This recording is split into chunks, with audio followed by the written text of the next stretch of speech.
ኢትዮጵያ ይበልጥ የምትጠቀመው ከማን ጋር ብትወዳጅ ነው? ከቱርክ ወይስ ከእስራኤል? የቱርክ ፕሬዝዳንት ረሲፕ ታይፕ ኤርዶዋን በአዲስ አበባ ይፋዊ የስራ ጉብኝት ባደረጉት በሳምንቱ የእስራኤል ፕሬዝዳንት አይዛክ ሄርዞግ ወደ ኢትዮጵያ መጥተው ነበር።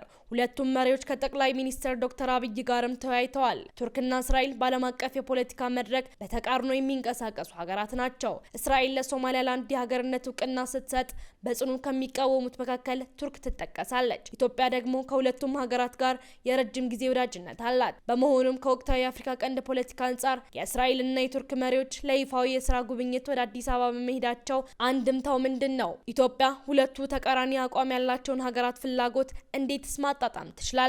ሌላው ተያይዞ የሚነሳው ጥያቄ ኢትዮጵያ ካሏት ፖለቲካና ምጣኔ ሀብታዊ ፍላጎቶች አንጻር ከየትኛው ሀገር ጋር ብትወዳጅ የበለጠ ታተርፋለች የሚለው ነው። ሰላም ጤና ይስጥልን ውድ የተከበራችሁ የጎ ቲቪ አድማጭ ተመልካቾቻችን በያላችሁበት ሰላምታችን ይድረሳችሁ። ይህ ከጎ ቴሌቪዥን ዘወትር ሐሙስ ረፋድ ላይ የሚደርስላችሁ የዜና ትንታኔ ነው። ፕሮግራም በመምራት አብሬያችሁ ቆይታ የማደርገው እኔ ሳራ ባተና ከመላው የስቱዲዮ ባለሙያዎቻችን ጋር በጋራ በመሆን ነው።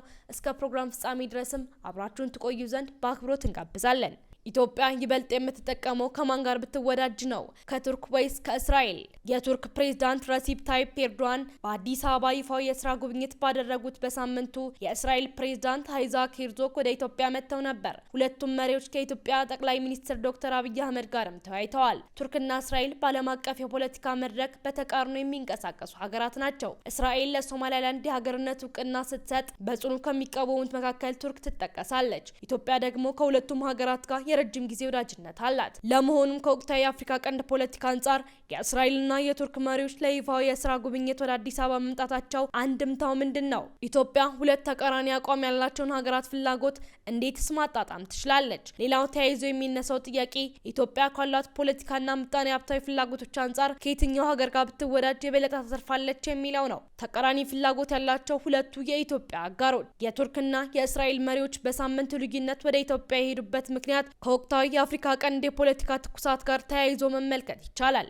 በኢትዮጵያ ሲቪል ሰርቪስ ዩኒቨርሲቲ የፖለቲካ ጥናት ባለሙያ የሆኑት ዶክተር ሙከረም ሚፍታህ የኤርዶዋን ጉብኝት ከምስራቅ አፍሪካ የደህንነት ስጋት ጋር ተያይዞ እንደሆነ ያምናሉ። በሌላ በኩል የእስራኤል ፕሬዝዳንት ጉብኝት ሀገሪቱ ከኢትዮጵያ ጋር ያላትን ግንኙነት ለማስጠበቅና ለማስቀጠል ከምታደርገው ጥረት ጋር ይተሳሰራል። በአፍሪካ ቀንድ የደህንነት ስጋት ማንዣበቡ በቀጥታም ይሁን በተዘዋዋሪ ኢንቨስትመንቷን የሚያናጋባት ቱርክ ነገሩን ለማብረድ እንደምትፈልግም ይናገራሉ። በኢትዮጵያና በእስራኤል መካከል የፈጠረው የቃላት ጦርነት በቀጠናው ስትራቴጂያዊ ፍላጎት ያላቸው ሀገራትን አስግቷል። ስለዚህም ኤርዶዋን በቀጥታ በአካል ኢትዮጵያ ሄደው ጉዳዩን ለመመልከት መርጠዋል። በአፍሪካ ቀንድ ከአሜሪካ ጋር ተመሳሳይ የሆነ የውጭ ጉዳይ ፖሊሲ የምታራምደው እስራኤል ከኢትዮጵያ ጋር ጥብቅ ግንኙነት አላት። ይህንን ግንኙነት ለማስጠበቅና ለማስቀጠል ፕሬዝዳንት አይዛክ ሄርዞግ ወደ አዲስ አበባ መጓዛቸውን ባለሙያዎች ይገልጻሉ። የእስራኤል የውጭ ጉዳይ ሚኒስትር የፕሬዝዳንቱን ጉብኝት በተመለከተ ባወጣው መግለጫ ኢትዮጵያ አፍሪካ ውስጥ ወሳኝ ሀገር እንደሆነችም ጠቅሷል። ኤርዶዋን ኢትዮጵያ ሳሉ ቱርክ ከወዳጅ የኢትዮጵያ ሕዝብ ጋር ያላትን ለዘመናት የዘለቀ ግንኙነት የበለጠ ለማጎልበት ትልቅ ትኩረት እንደምትሰጠውም ይናገራሉ። ኢትዮጵያና የሶማሌላንድ ጉዳይ በቱርክና በእስራኤል ካሉ ዘርፈ ብዙ ግንኙነት መካከል የቅርብ ጊዜዋን እናንሳ። እስራኤል ለሶማሊላንድ የሀገርነት እውቅና መስጠቷን ቱርክን አላስደሰታትም። የቱርክ ፕሬዝዳንት አዲስ አበባ ሳሉ እስራኤል ለሶማሊላንድ የሰጠችው የሀገርነት እውቅና ለሶማሊላንድም ሆነ ለአፍሪካ ቀንድ ምንም ጥቅም አይኖረውም ብለዋል። ሶማሊላንድ ይህንን የኤርዶዋን ንግግር ኮንነዋለች። የሀገርነት እውቅና የማግኘት ሂደት ሰላማዊ፣ ህጋዊና ዲሞክራሲያዊ እንደሆነም ገልጻለች። ሶማሊላንድ በሰጠችው ምላሽ ቱርክ የቀጠናው ውጥረት የሚያባብስ አቋም ከማንጸባረቅ እንድትታቀብ አሳስባለች። ኢትዮጵያ ከሶማሊላንድ ጋር የተፈራረመችው የመግባቢያ ሰነድ ሰላምና መረጋጋት በራቀው ቀጠና ውስጥ ሌላ ውጥረት የጫረ ክስተት ነበር። ቱርክ ኢትዮጵያና ሶማሊያ በአንካራ ስምምነት አማካኝነት ብታስታርቅም ውጥረቱ ሙሉ ለሙሉ ረግቧል ለማለት ያዳግታል። ከሳምንት በፊት ሶማሊላንድ በእስራኤል አምባሳደር ሆነው የሚወክላት ከፍተኛ ዲፕሎማት ሾማለች።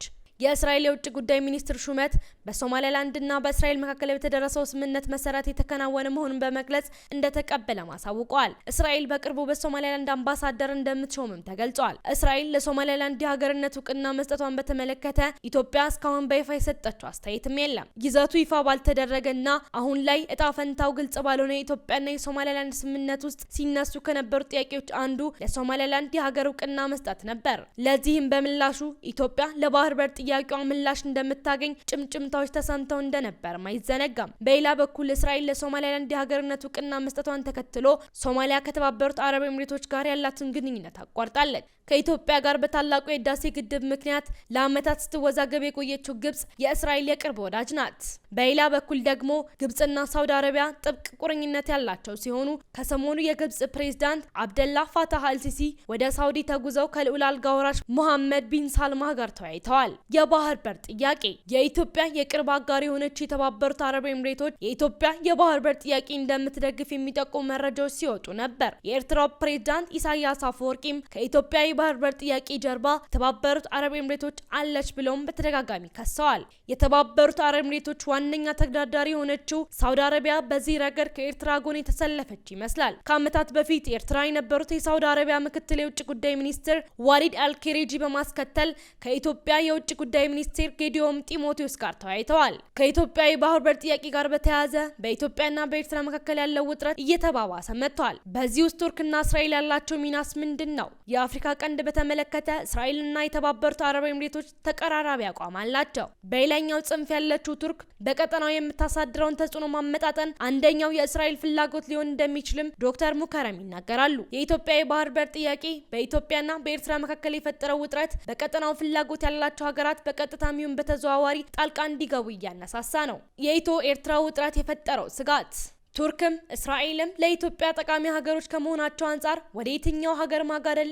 ኢትዮጵያን ተጠቃሚ ያደርጋታል? የፖሊሲ ጥናት ባለሙያ ዶክተር ሙከረም ከወቅታዊ ሁኔታ አንጻር ኢትዮጵያ ቅድሚያ መስጠት ያለባት ለራሷ ጥቅም መሆኑን ያስረዳሉ። ከፕሬዝዳንት ዶናልድ ትራምፕ ለሁለተኛ ጊዜ ወደ ስልጣን በመምጣት በኋላ የዓለም አቀፍ ግንኙነት ፖሊሲ ላይ ለውጥ እየታየ ነው። ሀያላን ሀገራት ደካማ ከሆኑ ሀገራት ጋር በፖለቲካም በምጣኔ ሀብትም ያላቸው ግንኙነት የሁለትዮሽ የመሆኑ እድል እየጠበበ መጥቷል ሲሉ ባለሙያው ይናገራሉ። ሰጥቶ ከመቀበል ይልቅ ደካማ የሚባሉ ሀገራት ፍላጎታቸውን በሀያላን የሚዋጥበት ዓለም አቀፍ አካሄድ ይስተዋላል። ዓለም አቀፍ ህግጋት፣ ደንቦችና ስርዓት ገሸሽ እየተደረገ ከመምጣቱ አንጻር ኢትዮጵያ ጥቅሟን ማስቀደም እንዳለባትም ያስረዳሉ። የዓለም አቀፍ ግንኙነት የጎንዮሽ ሳይሆን የተዋረድ እየሆነ እንደመጣም ሳይጠቅሱ አያልፉም። የረጅም ጊዜ ጥቅምን ከግምት ውስጥ ሳያስገቡ ፍላጎታቸውን ለማስጠበቅ ብቻ ከሚንቀሳቀሱ ሀያላን ሀገራት ጎን መሰለፍ በጊዜ ሂደት ዋጋ ማስከፈሉም አይቀርም። ለኢትዮጵያ የባህር በር ጥያቄ እንደሚያስፈልጋት እስራኤል፣ ቱርክ፣ የተባበሩት አረብ ኤሚሬቶችና የቀጠናው ሀገራትም ያውቁታል። የቀጠናው ሀገራትም ያውቁታል የሚባለው ባለሙያው ጥያቄው እንዴት ይስተናገዳል የሚለውን ያነሳሉ።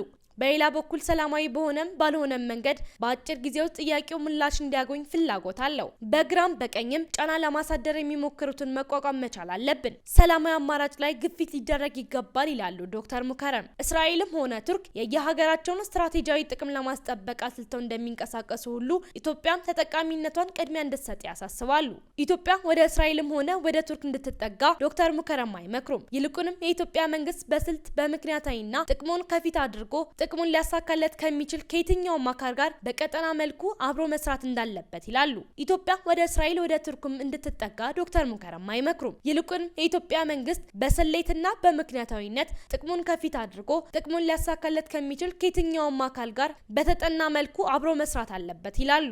ለዛሬ ይዘንላችሁ የመጣነው ይህንን ይመስል ነበር። ሳምንት በሌላ ርዕሰ ጉዳይ እስከምንገናኝ ድረስ ቸርን ሰንብት።